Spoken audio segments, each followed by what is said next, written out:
सिर्फ 2 हफ्तों में ही चिया सीड आपकी ज़िंदगी बदल सकता है।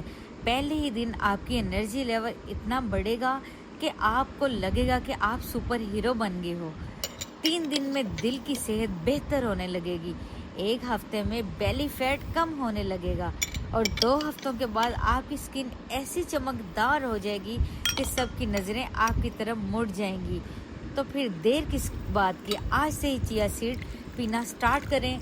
चिया सीड एक ऐसी ज़बरदस्त चीज़ है जिससे आपकी बेली फैट के साथ साथ वज़न कम के साथ साथ आपकी बॉडी में से जितने गंदे फाजिल मादे हैं सबको साफ़ करेगा और आपकी खून की नालियों को साफ़ करेगा।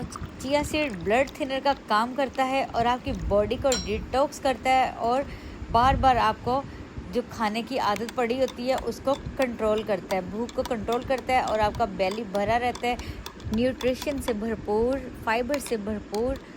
इसको आज ही चिया सीड को लेना स्टार्ट करें और अपने आप को हेल्दी रखें, फिट रखें और खुशगवार ज़िंदगी का आगाज़ आज से ही स्टार्ट करें। वीडियो अच्छी लगी तो वीडियो को लाइक कर दीजिए, चैनल को सब्सक्राइब कीजिए। जज़ाकल्लाह।